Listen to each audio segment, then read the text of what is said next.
अस्सलाम वालेकुम। मेरा नाम तैयब खाकान है और आप देख रहे हैं हमारा YouTube channel grow with Asif and Tayyab. जैसा कि हमने पिछले जो लेक्चर्स हुए थे उसमें इस्लामियात को काफ़ी हद तक कवर कर लिया था, लेकिन बहुत से दोस्तों के कमेंट्स और रिव्यू के मुताबिक उनने ये गुजारिश की थी कि सर हमें आप जो कॉमर्स के रिलेटेड क्वेश्चन है उसके बारे में भी लेक्चर देना स्टार्ट करें, क्योंकि नेक्स्ट जो अभी एग्ज़ाम होने हैं जिनमें इंटरनेट एडिटर वगैरह, डिप्टी डायरेक्टर वगैरह, उनके जो पेपर्स होने हैं उनमें मोस्टली 80% जो है वो कॉमर्स से रिलेटेड क्वेश्चन आने हैं। तो आज हमारा जो ये टॉपिक होगा वो कॉमर्स के रिलेटेड ही होगा। तो राउंड अबाउट इसमें जो क्वेश्चन दिए गए हैं आज के इस टॉपिक में, जो रिपीटेड हुए हैं मोस्ट पेपर्स में, जो एफपीएससी, पीपीएससी और एनटीएस के पेपर्स हुए हैं, जो मोस्ट रिपीट क्वेश्चन हुए हैं उनको मैंने इकट्ठा किया है। तो उस हवाले से आज हम उस पर डिस्कस करेंगे। तो आई होप कि आपके लिए ये काफ़ी बेनिफिट होगा। तो नेक्स्ट जो हम इन कॉमर्स पे लेक्चर्स देंगे, सबसे पहले हम जितने पास्ट पेपर हुए हैं उनमें से जो क्वेश्चन आए हैं उनको कवर करेंगे, उसके बाद इंडिविजुअली हम सब्जेक्ट वाइज इसको कवर करेंगे। तो आप हमारे चैनल को सब्सक्राइब और लाइक ज़रूर कीजिएगा और कमेंट्स में हमें अपनी कीमती राय से आगाह कीजिएगा। तो चलते हैं आज अपने टॉपिक की तरफ। The first question is set was developed in. SET means Secure Electronic Transaction was developed. ये कब डिवेल्प हुआ था? 1956, 1966, 1986 और 1996। The correct answer is D, 1996। Secure electronic transaction, basically जो इंटरनेट है वो 1960 की दहाई में पाकिस्तान में इंटर हुआ और 1970 में all over the world round about ये स्टार्ट हो गया था। लेकिन तब तक प्रॉपर कोई सिक्योर निज़ाम नहीं था कि ऑनलाइन हम किस तरह एक दूसरे को चीज़ें बेच सकते हैं, ये इसके लिए कोई प्रॉपर निज़ाम कायम नहीं हुआ था। तो इस पे काफ़ी जद्दोजहद होने के बाद 1996 में एक प्रोग्राम डेवलप किया गया जो इसी मकसद के लिए था कि आपने चीज़ें ऑनलाइन अगर बेचनी है तो उसमें कितनी सिक्योरिटी होगी। तो फर्स्ट जो लॉन्च किया गया था सिक्योर इलेक्ट्रॉनिक ट्रांजैक्शन, तो वो 1996 में डेवलप किया गया। The next one is 4 P's in marketing mix of. ये बहुत ज़्यादा पूछा जाने वाला सवाल है पीपीएससी, एफपीएससी और एनटीएस के पेपर्स में कि मार्केटिंग मिक्स क्या होता है। The first one is product, price, place, promotion. The second one is price, person, place, problem. The third one is promotion, place, product, planning, and fourth one is place, product, property, promotion. The correct answer is A, product, price, place, promotion. अब ये marketing mix होता क्या है? Basically product, price, place, promotion से मुराद ये है कि आपने जो प्रोडक्ट लेनी है, सबसे पहले तो आप प्रोडक्ट का तयन करेंगे। जो प्रोडक्ट आ गई हैं फिर आप उसकी प्राइस का तयन करेंगे। प्राइस के बाद फिर आप प्लेस सेलेक्ट करेंगे कि आपने इसको बेचना कहाँ पे है, आपने इसकी मार्केट कहाँ पे रखनी है, फिर वहाँ पे आपने इसको प्रमोट करना है, इसकी प्रमोशन करनी है। तो बेसिकली मार्केटिंग मिक्स से मुराद ये है कि आपने अपनी प्रोडक्ट को सही प्राइस पे, सही प्लेस पे, सही प्रमोशन करनी है। तो ये इसका बेस्ट आंसर है, 4 P's in marketing mix. The next one is owner of limited companies are. जो लिमिटेड कंपनीज के मालिक होते हैं वो बेसिकली कौन होते हैं? बॉन्ड होल्डर होते हैं, डायरेक्टर्स होते हैं, ऑडिटर्स होते हैं या शेयर होल्डर्स होते हैं? The correct answer is share holder. Basically जो शेयर होल्डर्स होते हैं वो ही आपके कंपनी के असल मालिक होते हैं। बॉन्ड होल्डर जो होते हैं वो सिर्फ और सिर्फ आपकी डेट कंपनी को जो वेंचर टाइप होते हैं इस तरह के होते हैं। Director as a employee count किया जाता है और ऑडिटर भी एज ए एम्प्लॉइज कंपनी में काउंट किया जाता है। शेयर होल्डर्स आपके मालिक होते हैं जो शेयर खरीद के आपको पैसा कंपनी को देते हैं। बेसिकली वो अपना हिस्सा, अपनी पार्टनरशिप कंपनीज में दिखा रहे होते हैं। तो लिहाजा share holder is the owner of the limited company. The amount of capital mentioned in the memorandum of association is called. जो मेमोरेंडम ऑफ एसोसिएशन में कैपिटल की अमाउंट मेंशन की जाती है उसे क्या बोलते हैं? Subscribed capital, issued capital, authorised capital, none of the. The correct answer is C, authorised capital. Basically जो मेमोरेंडम ऑफ एसोसिएशन में कैपिटल की अमाउंट को मेंशन किया जाता है, उसमें ये बताया जाता है कि हमारी ये टोटल अमाउंट, ये टोटल कैपिटल होगा जो हम अपनी बिजनेस के लिए लगाएंगे, उसे ऑथराइज्ड कैपिटल बोलते हैं कि इतना हमें अथॉरिटी है कि हम इतना कैपिटल अपना लगा सकते हैं। सब्सक्राइब्ड कैपिटल क्या होता है? सब्सक्राइब्ड कैपिटल ये होता है कि कैपिटल की अमाउंट जो वेरी करती रहती है अकॉर्डिंग टू द सिचुएशन, उसे सब्सक्राइब्ड वैल्यू कैपिटल बोलते हैं। इशूड कैपिटल की जितना इशू हो चुका है उसे इशूड कैपिटल बोलते हैं। और ऑथराइज्ड कैपिटल मीन कि आपका टोटल जो कैपिटल है वो इतना होगा। The next one is a trademark is an fixed asset, tangible asset, intangible asset, none of these. The correct answer is intangible asset. See, trademark basically आपके goodwill की तरह काम करता है। जैसे इंटेंजिबल एसेट्स, गुडविल भी एक इंटेंजिबल एसेट है, उसकी वर्थ और वैल्यू आपकी कंपनी में ज़्यादा होती है। जितनी आपकी कंपनी की अमाउंट नहीं होती इतनी गुडविल की अमाउंट होती है।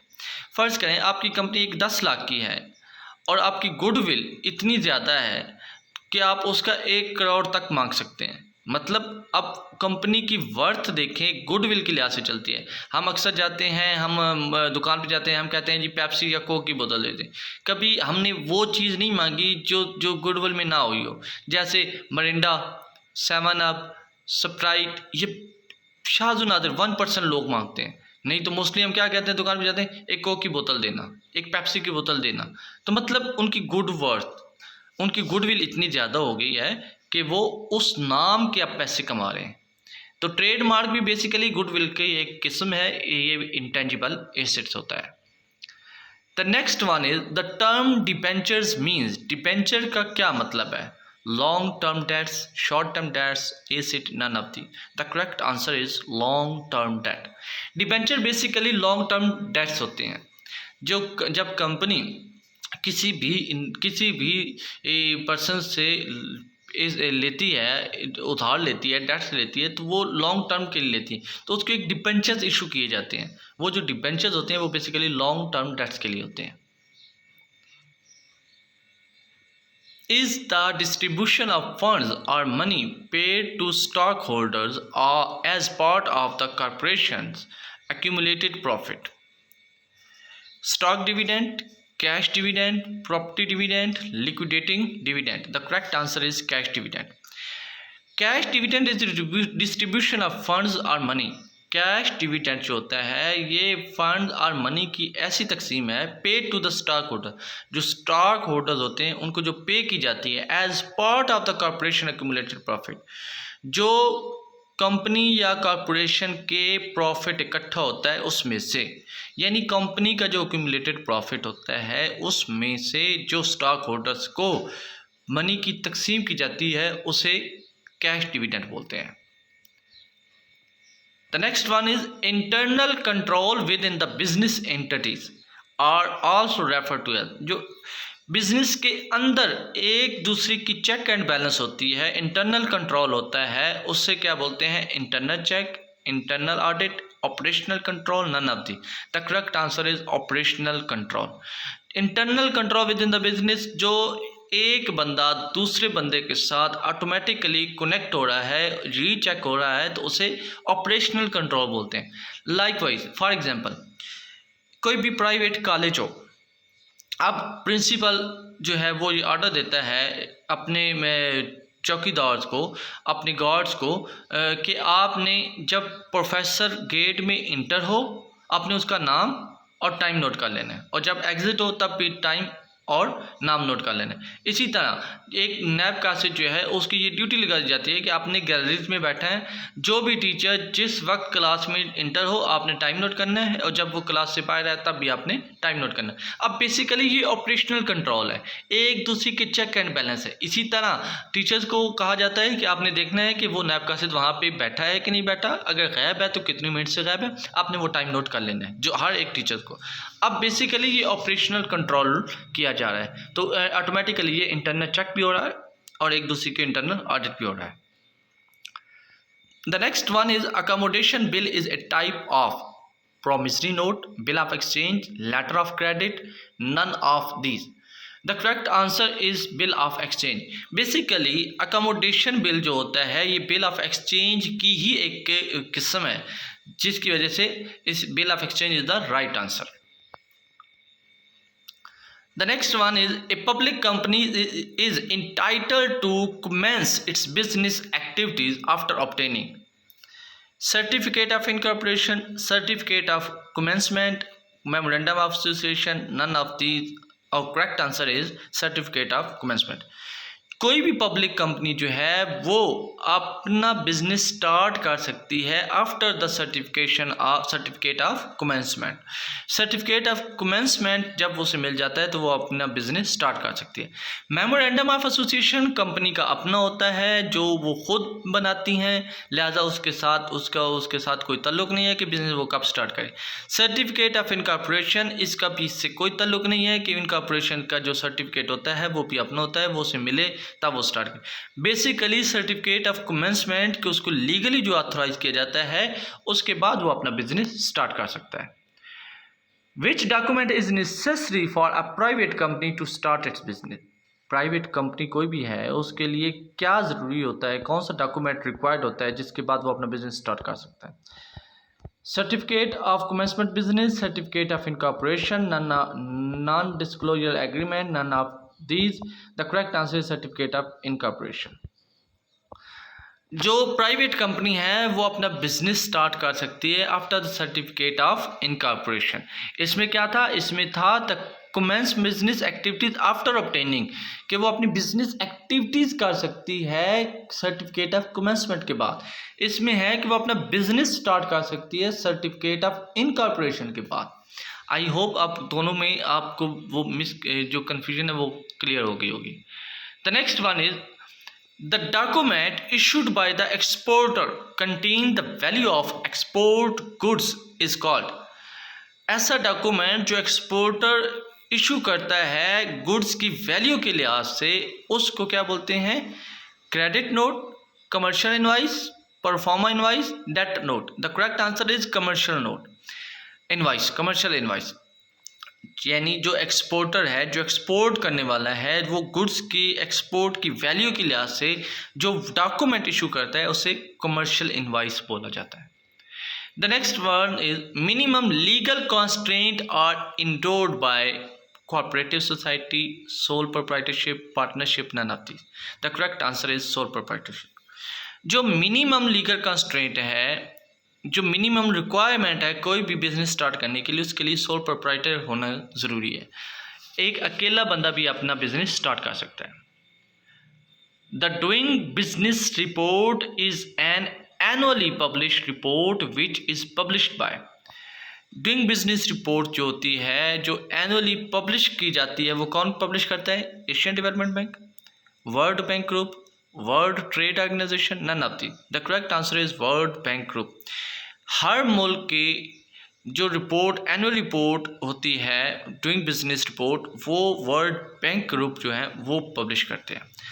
बेसिकली वो देखते हैं कि कितना टर्न आउट हुआ है इनके ममालिक में, इनके मुल्क में कितना टर्न आउट हुआ है किसी भी मुल्क का, तो वो बैंकों के थ्रू ही उसकी ट्रांजैक्शन ली जाती है और उसको इशू किया जाता है, पब्लिक रिपोर्ट की जाती है, और ये करता है वर्ल्ड बैंक ग्रुप.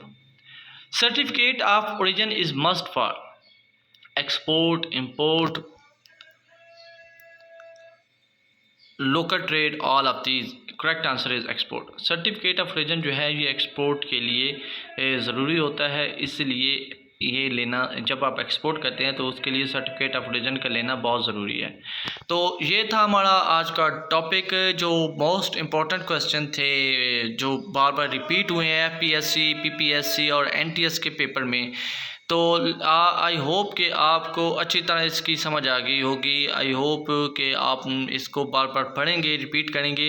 हो सकता है कि नेक्स्ट जो पेपर्स आने हैं इनमें से मोस्टली क्वेश्चन फिर उठाए जाएं, तो आप इनको अच्छी तरह याद करें, हमारे चैनल को सब्सक्राइब करें, और मैं इंशाल्लाह नेक्स्ट वीडियो एक मज़ीद जो जितने पास्ट पेपर हुए हैं उनमें से डाटा निकाल के फिर एक अच्छी सी वीडियो बनाऊँगा और आप लोगों के लिए ज़रूर इंशाल्लाह वो दोबारा लाऊँगा. तो आप आप कोशिश करें, इसको अच्छी तरह रीड करें, इसको देखें, पढ़ें और मेहनत करें जितनी हो सके। जितनी आप मेहनत करेंगे, जितनी जल्दी मेहनत करेंगे, इतना जल्दी कामयाब होंगे और अल्लाह आपका हामी व नासिर हो। दुआ में याद रखिएगा।